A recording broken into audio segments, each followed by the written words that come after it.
내일장 미리 보기 해보겠습니다. 대신증권 이경민 연구원입니다. 안녕하세요.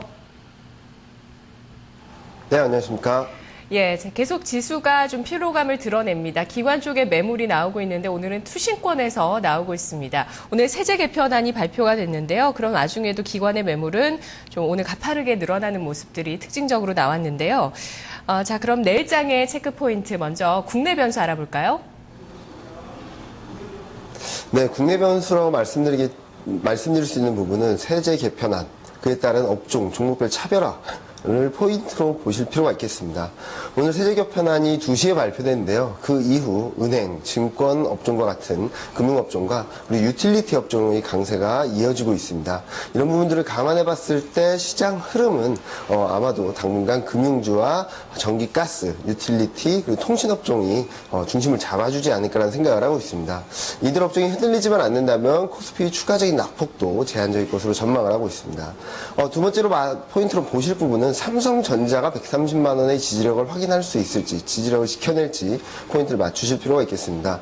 오늘 장중 130만 원을 이탈하는 모습을 보이고 있는데 빠르게 130만 원을 회복하고 안착한다면은 다시 한번 반등 시도가 좀 강하게 전개될 가능성이 있습니다.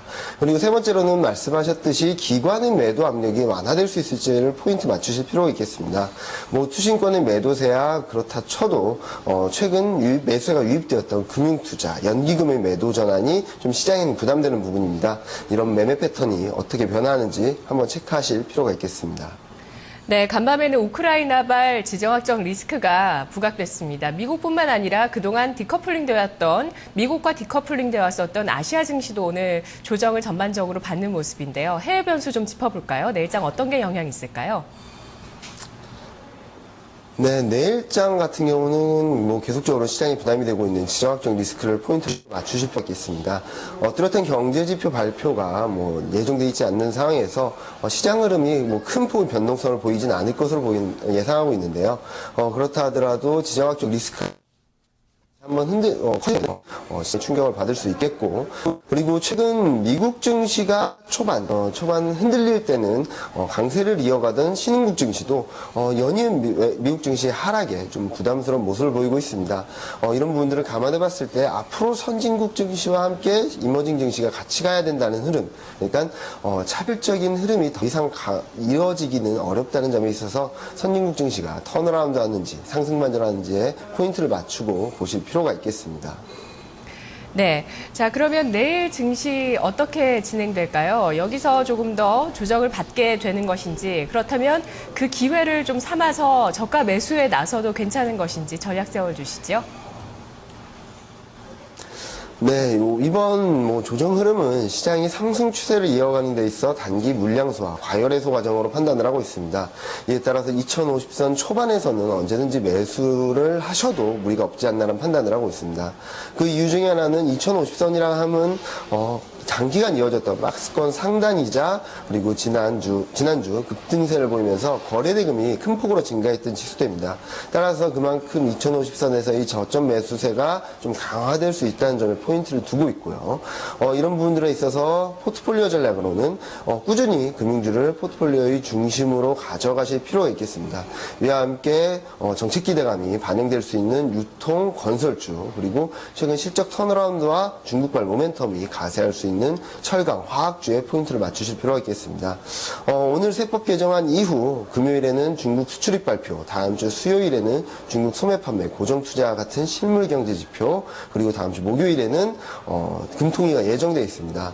중국발 모멘텀과 정책 기대감이 좀 더 강화될 수 있는 그런 시점이라는 점에 있어서 좀 더 공격적인 전략을 이제는 펼쳐나가셔도 무리가 없지 않나라는 판단을 하고 있습니다. 네, 지수 자체가 다음 주에 그 한국은행의 금통위를 전후로 해서 금리 인하라는 재료가 나오기 전후로 해서 나올 가능성이 높다고 일단은 보고 있는 건데요. 8월에 고점이 나올 거라고 생각하시나요? 아니면은 정책 발표 이후에 지수가 더 순조롭게 흘러갈 거라고 예상하십니까? 정책 발표 이후 시장은 좀 더 순조롭게 흘러가지 않을까라는 생각을 하고 있습니다. 그 이유는 정책에 대한 막연한 기대감이 하나 둘 구체화되면서 시장 흐름을 더욱 단단하게 만들어줄 것으로 전망을 하고 있는데요. 다만 여기서 포인트로 맞추실 부분은 금통위에서 어느 정도의 금리 인하가 나타났는지를 좀 포인트로 맞추실 필요가 있겠습니다. 50bp라면은 시장에서는 굉장히 긍정적인 영향을 미칠 것으로 보고 있고요. 만약 25bp 인하라면은 마지막이라는 시그널을 주게 되면 시장에는 좀 실망감이 출현될 수 있습니다. 반면에 25pp를 인하하고 추가 인하 가능성을 열어놓을 경우에는 시장 흐름은 좀 더 긍정적으로 흘러갈 수 있어서 25pp 인하 당시에는 추가 금리 인하 가능성, 25pp 인하 여부를 좀 체크하실 필요가 있겠습니다. 네, 알겠습니다. 말씀 잘 들었습니다. 네, 감사합니다. 네, 대신증권 이경민 연구원은 금융주 강세를 지속하고 있는 이 금융주를 포트에 반드시 담을 필요가 있겠다는 의견을 전해줬습니다. 그리고 어제 김지영 투자전략팀장과 마찬가지로 코스피가 2050선의 지지력이 있을 것으로 내다보고 있는데요. 긍정적으로 보는 업종 역시도 좀 비슷한 것 같습니다. 건설, 유통, 철강, 화학 업종을 주목하고 있습니다. 내일장 미리 보기였습니다.